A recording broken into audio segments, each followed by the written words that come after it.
தந்தி தொலைக்காட்சி நேயர்களுக்கு வணக்கம். நல்லதை சொல்வோம், நல்லதை செய்வோம், நல்லதே நடக்கும். இன்று 16/4/2026 வியாழக்கிழமை. உத்திரட்டாதி நட்சத்திரம் மதியம் 12:58க்கு மேல் பிறகு ரேவதி. இன்றைக்கு நான் உங்களுக்கு சொல்ல இருக்கிற நல்ல கருத்து, குருவை பற்றி சில தகவல்கள். இன்றைக்கு குருவாரம், வியாழக்கிழமை. நட்சத்திரம் பாருங்க, உத்திரட்டாதி ரேவதி. அது மீன ராசியை சார்ந்தது. மீனராசி குருவுக்கு வீடு. ஆக குருவுக்கு அதிக பலம் கொடுக்கக்கூடிய நாள் என்று. குருவருடும் திருவருடும் துணைன்னு சில பேர் எழுதுவாங்க. பொதுவா மாதா பிதா குரு தெய்வம்ங்கிற வரிசையில 3ஆம் இடத்துல குரு இருந்தாலும் மாதா காட்டித்தான் பிதா தெரியணும், பிதா காட்டித்தான் இதுதான் உன்னுடைய குருன்னு தெரியணும், குரு காட்டித்தான் தெய்வம் தெரியணும். குரு மூர்த்தமாக நாம் செய்யக்கூடிய காரியங்கள் மிகச் சிறப்பாக இருக்குங்கிற இந்த குருவுக்குரிய ஆலயங்கள் எல்லா ஊர் சிவன் கோயிலையும் குருவினுடைய வழிபாடு இருக்குது. குரு சிற்பங்கள் இருக்கும், சிலைகள் இருக்கும், கும்பிடுவாங்க. பொதுவாக குருவுக்குள்ள தலைமை பீடம் திருச்செந்தூரிலே இருக்கக்கூடிய குரு மேதா தட்சிணாமூர்த்தின்னு இருக்கு. அது சாதா தட்சிணாமூர்த்தி அல்ல, மேதா தட்சிணாமூர்த்தி நான் சொல்றது வழக்கம். அதே மாதிரி குருவுக்கு ஆலங்குடின்னு ஒரு ஊர்ல குரு பகவான் இருக்கார். அதுக்கு பிறகு குருவித்துறையில் இருக்க குரு இருக்கு. பட்டமங்கலம்ங்கிற ஒரு திருப்பத்தூர் பக்கத்துல, சிவகங்கை மாவட்டம் திருப்பத்தூர் பக்கத்தில் இருக்கக்கூடியது திசை மாறிய தென்முக கடவுள். குரு எப்பவுமே எந்த ஊர்ல இருந்தாலும் தெற்க பார்த்திருக்கோம், அங்கே கிழக்க பார்த்திருக்கு. திசை மாறிய தென்முக கடவுள். அதே மாதிரி திட்டையில ராஜகுரு. ஒரு அரசியல்ல ஒரு பெரிய மேன்மையா வரணும், தலைமை பதவி கிடைக்கணும் அப்படின்னா தஞ்சாவூர் பக்கத்தில் இருக்கக்கூடிய திட்டைன்னு இருக்கு, தென்குடி திட்டை. அங்கே இருக்கக்கூடிய குரு ராஜகுருவாக வீற்றிருக்கின்றார். இப்படிப்பட்ட குருவை கும்பிடுற போது குருவினுடைய சன்னதியில நம்ம நிக்கணுமா, நம்ம குருவை பார்க்கணும், குரு நம்மளை பார்க்கணும். குரு பார்க்க கோடி நன்மைங்கிறதுனால அந்த நன்மை நமக்கு கிடைக்க வரும்னா சன்னதியில நிக்கிறோம். வெறுமன் என்ன பத்தாது, நம்ம ஒரு பாடல் படிக்கணும். பழைய காலத்துல குருவுக்கு ஒரு பாடல், குரு என்னவெல்லாம் செய்யும்னு 4 வரியில அழகா சொல்லியிருந்தாங்க. மறைமிகு கலைநூல் வல்லோன், வானவர்க்கு அரசன் மந்திரி, நரைசொரி கற்பகப்பொன் நாட்டினிற்கு அதிபனாகி, நிறைதனம் சிவிகை மண்ணில் நீடித்த நீடு போகத்தை நல்கும், இறையவன் குரு வியாழன் இருமலர் பாதம் போற்றின்னு அதுக்கு ஒரு பாடல் உண்டு. இதுக்கு என்ன அர்த்தம் அப்படின்னா, மறைமிகு கலைநூல் வல்லோன். நம்ம நல்ல மறை நூல்கள் கலைகளை எல்லாம் கற்கணும்னா குருவருள் நமக்கு வேணும், குரு பார்வை வேணும். 2வது வானவர்க்கு அரசன், வானவருக்கெல்லாம் அரசன். ஆகையினாலே தான் நான் எழுதிய குரு கவசத்துல வானவர்க்கு அரசன் ஆகி அப்படின்னு சொல்லி ஆரம்பிச்சிருப்பேன். அதெல்லாம் வரும். குருவருள் இருந்தால் உங்களுக்கு திருமணம் கைகூடுங்கிறது. குருவே நீ பார்த்தால் போதும், கோடியாய் நன்மை சேரும், உன் திருவருள் இருந்தால் வாழ்வில் திருமணம் கூடும், பெரும்பொருள் சேரும், பேரருள் வழங்கும் ஈசான்னு சொல்லி அதில் நான் சில வரிகள் குறிப்பிட்டிருப்பேன். அப்படி நமக்கு திருமணம் கைகூட வேண்டுமானால் குரு பகவான் பச்சை கொடி காட்டணும். பிள்ளை பிறக்க வேண்டுமானால், குழந்தை பேருக்கு டைக்க வேண்டும் என்றால் குரு பகவான் பச்சை கொடி காட்டணும். அப்படிப்பட்ட குரு கற்பக பொன் நாட்டிற்கு அதிபனாகி, பொன்னவனும் அவன்தான் மன்னவனும் அவன்தானா.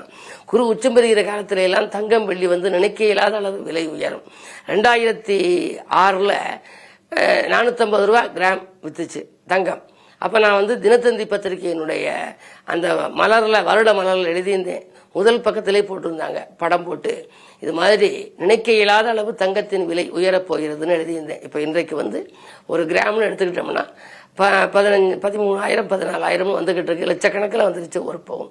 ஆகையினால இப்படி வருவதற்கெல்லாம் காரணம், குரு உச்சம் பெறுகிற நேரத்தில எல்லாம் பொன்னின் விலை கூடுமா. குரு பொன்னுக்கு அதிபதிங்கிற, பொன்னவனும் அவன் தானா மன்னவனும் அவன் தானா. ஆகையினாலே தான் பொன் நாட்டிற்கு அதிபனாகி நிறைதனம் சிவிகை மண்ணில் நீடு போகத்தை நல்கும். நமக்கு வரக்கூடிய போகங்களையும் யோகங்களையும் அளிக்கக்கூடிய குரு பகவான் இருக்காரே, அந்த இறையவன் குரு வியாழன் இணை இருமலர் பாதம் போற்றி, அவனுடைய பாதம் போற்றின்னு சொல்லி அந்த பாடல், அந்த காலத்துல உள்ள ஒரு பாடல். இந்த பாடல் இது மாதிரியான குருவை வியாழக்கிழமையும் இது போன்ற நட்சத்திரங்களும் சேருகின்ற நேரத்திலே, நாள் திதி யோகம் காரணம் நட்சத்திரத்துல 5க்கு 2 பழுதில்லைங்கிற நாளும் நட்சத்திரமும் இன்றைக்கு ஒன்று சேருது. ஆகையினாலே அருகில் இருக்கும் சிவாலயம் சென்றும் நீங்கள் அங்குள்ள குருவை வழிபடலாம். சிறப்பு ஸ்தலங்களுக்கும் வாய்ப்பு இருப்பவர்கள் சென்று வழிபட்டு வந்தால் குருவருளால் உங்களுக்கு வாழ்க்கை பாதை சீராகும் என்று சொல்லி இனி இந்திய ராசி பலன்களை இப்பொழுது உங்களுக்கு வழங்கப் போகின்றேன்.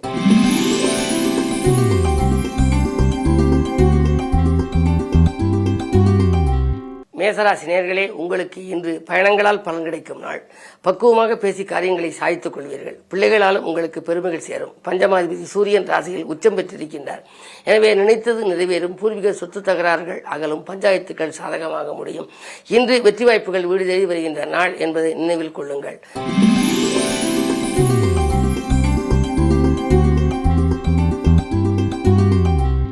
ரிஷபராசினியர்களே, உங்களுக்கெல்லாம் இன்று தனவரவில் இருந்த தடைகள் அகலும் நாள். தக்க சமயத்தில் நண்பர்கள் கை கொடுத்து உதவுவார்கள். பிரியஸ்தானத்தில் சுக்கிரன் சூரியன் இருந்தாலும் கூட தேவைக்கேற்ற பணம் உங்களுக்கு வந்து கொண்டே இருக்கும். அதே நேரத்தில் 2இல் குரு இருக்கின்றார். லாபாதிபதி 2இல் இருப்பதனாலே புதிய தொழில் தொடங்கும் திட்டங்கள் நிறைவேறும். வாழ்க்கை பாதையில் உங்களுக்கு இருந்த இடையூறு சக்திகள் அகலும். இந்த நாள் நல்ல நாள்.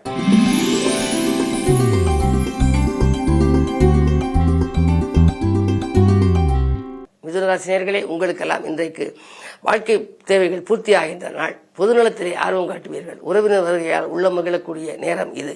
3இல் கேது இருப்பதால் முன்னேற்றத்துக்கு இடையூறாக சில உடன்பிறப்புகள் இருக்கலாம். நீங்கள் உடன்பிறப்புகளை கொஞ்சம் அனுசரித்துக் கொள்ள வேண்டும். உங்களுடைய கருத்துக்களை அவர்கள் ஏற்றுக்கொள்ள மறுப்பார்கள். ஆனால் அதே நேரத்தில் உங்கள் ராசியில் குரு இருப்பதனாலே எப்படியும் காரியங்கள் கடைசி நேரத்தில் கைகூடிவிடும். கொடுத்த வாக்கை காப்பாற்ற இயலும் என்பதை நினைவில் கொள்ளுங்கள். இன்று குருவாரம்.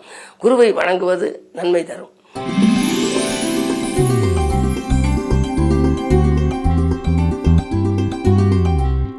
கடகராசினியர்களே, உங்களுக்கெல்லாம் இன்றைக்கு கனவுகள் நனவாகும் நாள். நாணயமும் நேர்மையும் கொண்ட நண்பர்களால் நம்பிக்கைகள் அனைத்தும் நடைபெறும். குடும்பத்தில் மகிழ்ச்சிக்குரிய சம்பவம் ஒன்றும் நடைபெறும். இடமாற்றங்கள், வீடு மாற்றங்கள் வரலாம். உத்தியோகத்தில் கூட நீங்கள் எதிர்பார்த்த இலாகா மாற்றங்கள் கிடைக்கும். நல்ல பொறுப்புகளும் கிடைக்கும். அதற்கேற்ற ஊதிய விகிதமும் உயர்வடைவதற்கான அறிகுறியும் தென்படும். இந்த நாள் நல்ல நாள்.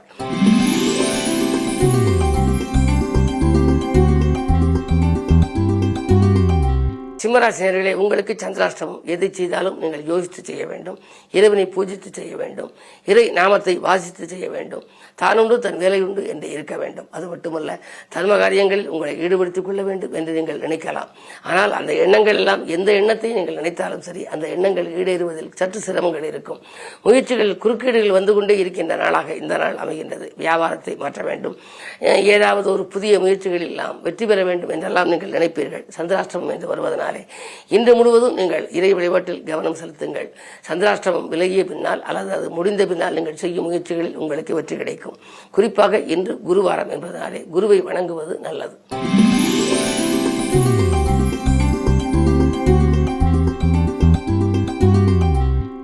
கன்னிராசினியர்களே, உங்களுக்கெல்லாம் இடையூறு சக்திகள் விலகி இன்பங்கள் கிடைக்கின்ற நாள்.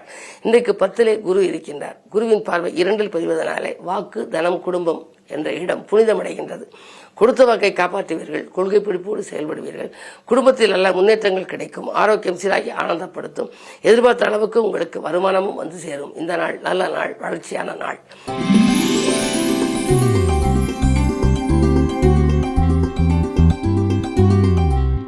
துலாம் ராசினியர்களே, உங்களுக்கெல்லாம் ஆரோக்கியத்தில் அதிக கவனம் செலுத்த வேண்டிய நாள். அருகில் உள்ளவர்களால் உங்களுக்கு திடீரென பிரச்சனைகள் வரலாம். கேது பார்வை ராசியில் பதிவதனாலே ஆன்மீக நாட்டம் அதிகரிக்கும். புகழ்பெற்ற ஆலயங்களுக்கு சென்று வழிபட்டு வர வேண்டும் என்று விரும்புவீர்கள். அந்த காரியமும் கைகூடலாம். ஆனால் அதே நேரம் 6ஆம் இடத்திலே சனி. மறைமுக எதிர்ப்புகள் உங்களுக்கு இருக்கும். உங்களுடைய முன்னேற்றத்தை மற்றவர்களிடம் நீங்கள் விவரிக்க வேண்டாம். உத்தியோகத்தை பொறுத்தவரை உங்கள் கருத்துக்களுக்கு மேலதிகாரிகள் செவிசாய்ப்பார்களா என்பது சந்தேகம்தான். அருகில் இருக்கும் சக பணியாளர்களின் ஆதரவும் குறையலாம். கவனமுடன் நடந்து கொள்வது நல்லது.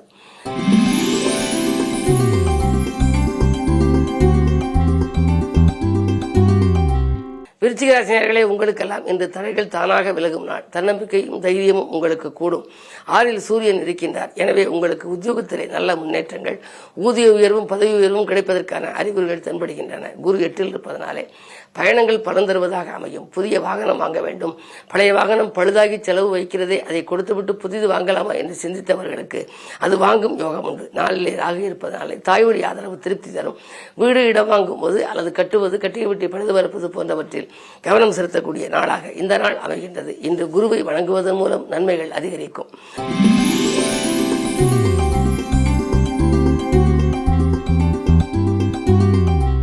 தனுசு ராசினியர்களே, இன்று குரு உங்கள் ராசியை பார்க்கின்றார். இன்றைக்கு குருவாரம்.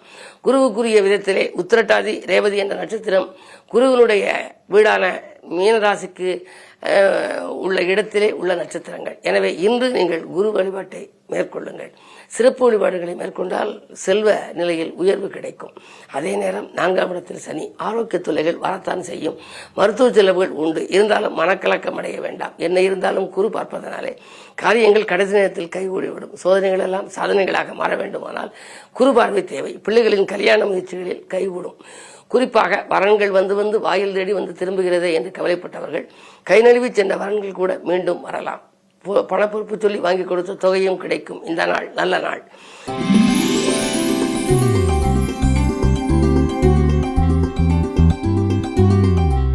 மகராசினியர்களே, உங்களுக்கு இன்றைக்கு உத்தியோகத்தில் மறுக்கப்பட்ட சலுகைகள் கிடைக்கும் நாள். 2இல் ராகு இருக்கின்றார். பொருளாதாரம் திருப்திகரமாகவே இருக்கின்றது. முன்னேற்ற பாதையில் அடியெடுத்து வைக்கப் போகின்றீர்கள். 3இலே சனி, புதன், செவ்வாய். புதன் இருப்பதனாலே மாமன் மைத்துன வழியில் ஒரு மனதுக்கினிய சம்பவம் நடைபெறும். கருத்து சேமிப்புகளை ஈடுகட்டுவீர்கள். அதே நேரம் தொழில் புரிபவர்கள் பணியாளர்களிடம் கொஞ்சம் கவனமாக இருப்பது நல்லது.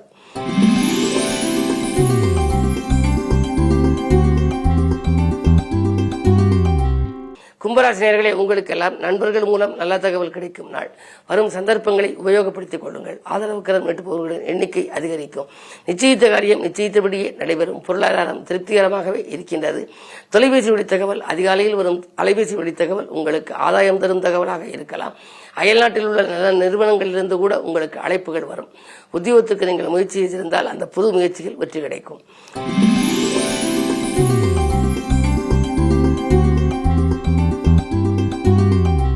மீனராசினியர்களே, உங்களுக்கு ராசியிலேயே சந்திரன் இருக்கின்றார். சந்திரபலம் ராசியில் இருக்கின்ற பொழுது சிந்திக்காது செய்த காரியங்களில் கூட சிறப்புகள் கிடைக்கும். சந்திரனோடு செவ்வாய் சந்திர மங்கள யோகம் என்று இருக்கிறது. உங்களுக்கோ உங்கள் உடன்பிறப்புகளுக்கோ குழந்தைகளுக்கோ கல்யாணம் ஆகவில்லை, கல்யாண தடை வந்து கொண்டிருக்கிறது, பல வருடங்களாக முயற்சி செய்து முடியவில்லை என்று கவலைப்பட்டால் இன்று இல்லத்தில் மங்கள ஓசை கேட்பதற்கான அறிகுறிகள் தென்படுகின்ற நாளாக இந்த நாள் அமைகின்றது. செய்யும் முயற்சிகளில் வெற்றி கிடைக்கும். தொலைந்தவர்கள் எல்லையை விட்டு விலகிச் செல்வார்கள். நல்ல வாய்ப்புகள் இல்லம் தேடி வரும்.